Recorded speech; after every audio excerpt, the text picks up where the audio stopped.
Mr. Ambassador, thank you for being with us. First of all, I would like to start with President Putin's visit to Baku Yes. in the midst of the cross-border Ukrainian incursion. How would you comment on this visit? Well, I was surprised that it took place now. Uh, um, I tried to figure out, was there some problem that is visible in Russian-Azerbaijan relations that would require such a visit? I didn't sense that, at least certainly in the preparation for the visit and then what has come out since then. And this is just very, very much my personal speculation. I think the visit was actually more for Putin rather than, somehow dealing with the U.S. With the Russia Azerbaijan relationship. I think because of what you mentioned of the continuing deterioration in Russia's position regarding the war that they've begun in Ukraine, he needed to have a different image, presented both to the Russian people and to those in the region. And so, what better place to do it than Baku, where he has a long established relationship with President Aliyev, and he, would not expect any sort of negative features coming out of the visit, but sort of a positive image of Russia's engagement. And I think a secondary issue might be the Armenia-Azerbaijan process, which has continued, but not at a very rapid pace, to work toward a peace agreement. I think he needed to show that the Moscow platform was not only available, but the preferred, from the Russian point of view at least, the preferred basis for the bilateral negotiations between Armenia and Azerbaijan. And to basically send a signal to the U.S. that it isn't only the U.S. as an outside actor that's involved with this helping the peace process. It's Russia as well. So I'm still trying to see exactly what would require a visit, and I don't see anything that requires a visit, but I can explain it at least more in terms of what Putin gets out of it than anything specific that Azerbaijan gets. How about gas? How about Russian import of Russian gas? Do you think that was an issue? Oh, I'm sure they talked about energy relations, and gas is a very important part of that, as Azerbaijan has seen that there's a need to import Russian gas to help Azerbaijan both meet its domestic requirements, but also to increase the production of oil in particular from Azerbaijan. So, energy, in a meeting like this would be a factor. I think transportation, the north-south corridor, would be another element in that economic relationship.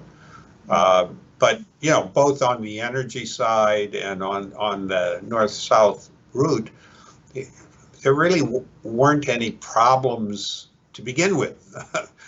Before Putin came to Baku, that had to be solved, if you will. So my sense is that it was more to kind of reinforce these pre-existing relationships than to solve a problem that could only be dealt with between President Aliyev and Putin. Mr. Ambassador, also Russia never requested the collective security treaty organization to intervene. President Putin called it an anti-terrorism operation. So why what do you think is happening? Why Russia wouldn't use this as an excuse to request foreign assistance? Well, yeah, I don't know.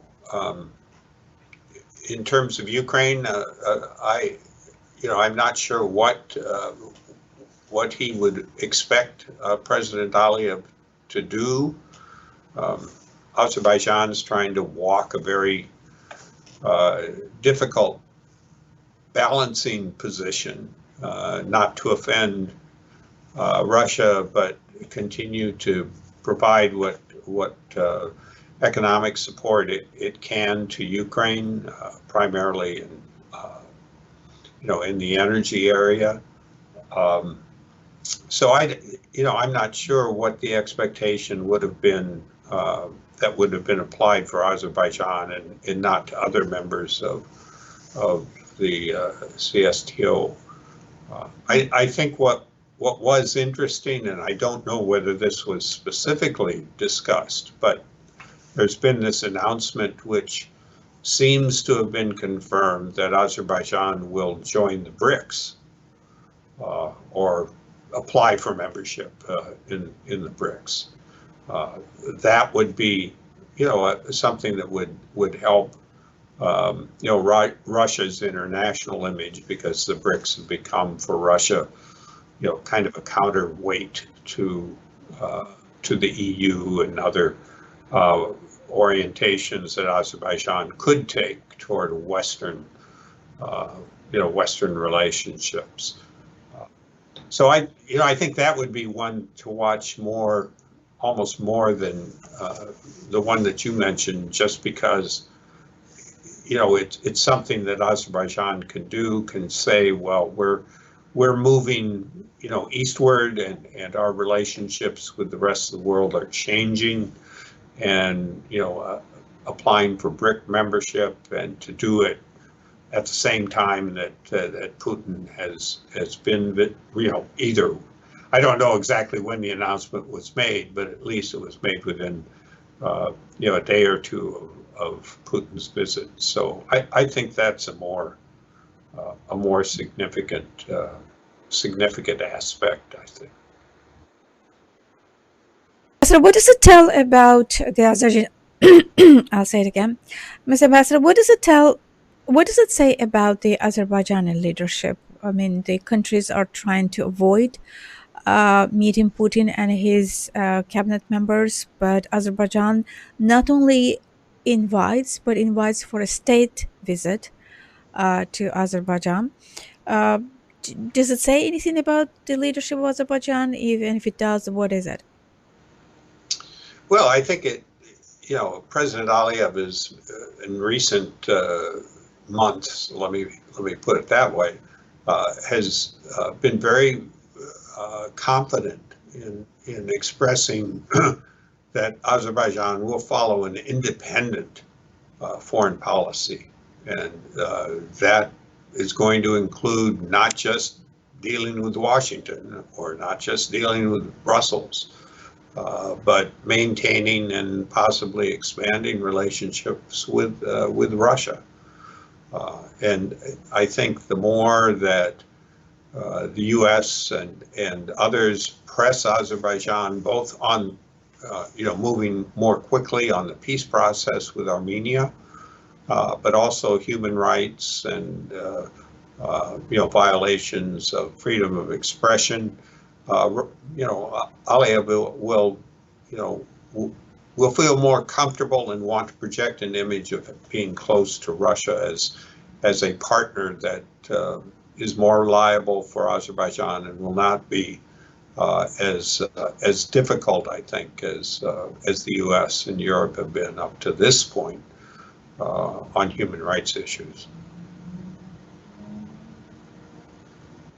And this choice is going to be made in October in Georgia as well, Yes. right? Yes. Well, and that's, I think it's important to watch these elections in Georgia and even the parliamentary elections in Azerbaijan in September, um, for the signal that it sends, to the rest of the world about, future orientation in terms of democracy.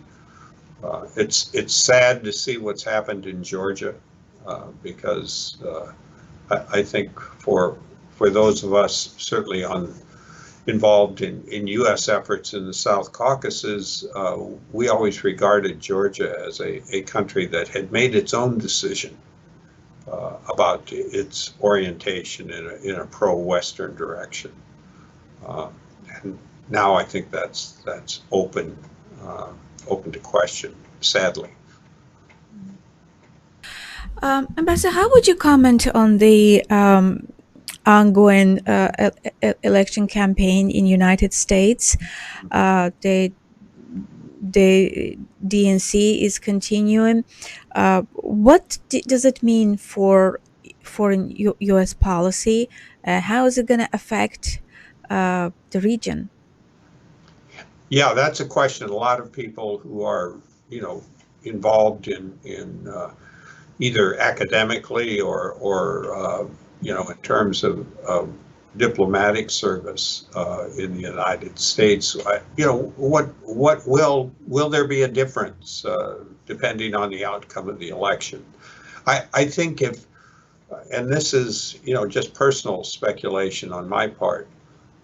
If Trump would win, I mean, we could go back and look at the pattern, in his previous administration to get an understanding of how he's going to behave, and would be, he will be a difficult partner, both with our NATO allies, but also with our trade partners.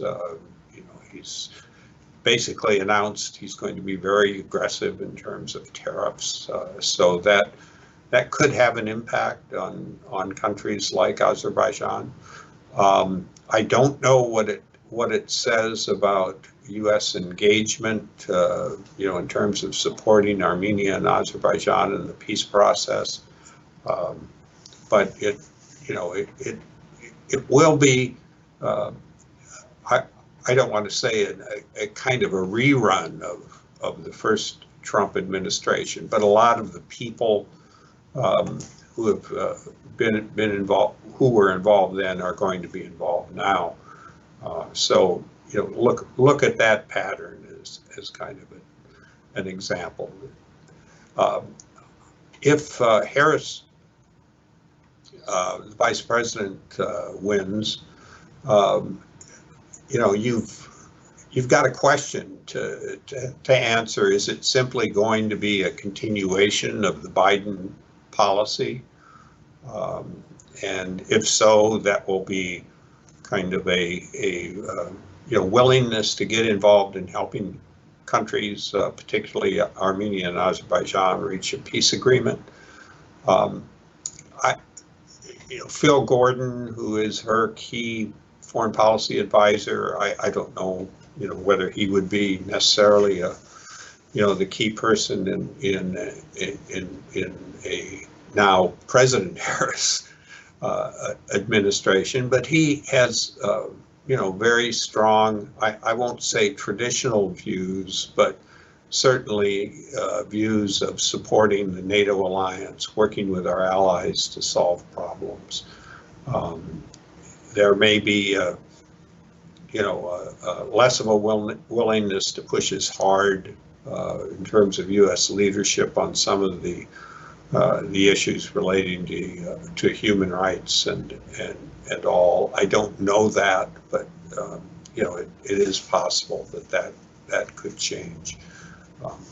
But I think it would be a mistake to assume automatically that what was done during the Biden years would simply carry over into a new Democratic administration. There will be changes. There will be different people. It will not necessarily be Secretary Blinken. Probably not Secretary Blinken. There will be a different Secretary of State. And I think we just have to be careful right now. It's hard, you can't predict.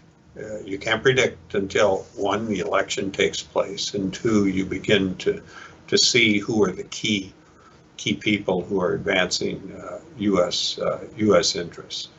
How So about Ukraine? that doesn't answer your question. I'm sorry.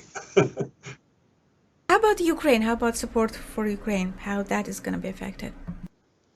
Well, yeah, in that respect, I think a Harris administration would be supportive of Ukraine, whether it would continue the amount of military assistance. A lot will depend on where the U.S. Congress comes out. We're so focused on who's going to be president. Well, we need to know whether the Democrats or the Republicans are going to control the legislature, and that will depend. That will affect how much support will be there.